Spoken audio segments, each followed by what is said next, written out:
Hi, it's Celeste, your canary in the coal mine.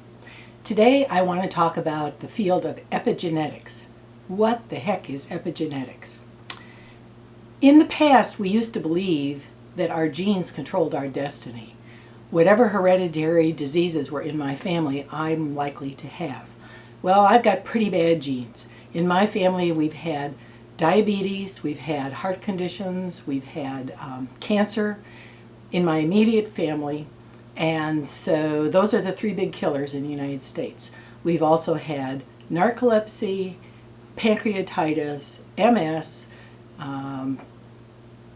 psoriasis, and rheumatoid arthritis that I can think of. There's probably other things that people didn't even tell me about. So that's pretty bad genetics, and I could be walking around with all those diseases. But in fact, I'm not. I have a few of those things in a very moderate form in comparison to my relatives at the same age that I am. So if genes don't control our destiny, what does? The genes don't have to express in disease. You can turn the genes on and off by controlling the environment in which the genes live. And there was a researcher named Bruce Lipton who about 50 years ago did some experiments with cloning stem cells. Now that was new research back in those days. And he took one fertilized cell and he let it divide and let it divide and let it divide until he had like about 50,000 cells. Now the important point here is they're all identical cells. They're all duplicates of the original genes. And the cells are absolutely identical.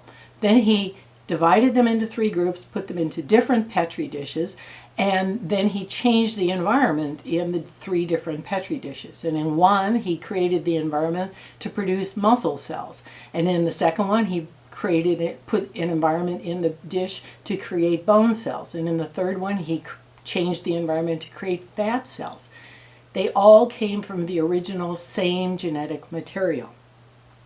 So this tells us that it is not the genes themselves that control our destiny. It's the environment in which they live that causes them to either express as disease or as health.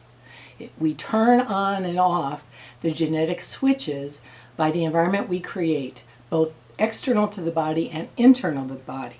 So the question for me is, do I want to have the kind of environment in my body that I create with eating a lot of diet sodas and chips? And that's probably the environment that's going to turn on disease. Or do I want to have the internal environment in my body that's created by raw veggie salads and pure water, which probably will keep me healthy? It's my choice, and it's your choice. And I'm choosing the health route. I'm choosing the salads and the pure water and trying to avoid the chips and the soda and the processed food. So that's all for today. I just wanted to share that information so that you would know a little bit about what this field, epigenetics, was all about. Thanks, and I'll talk to you again soon.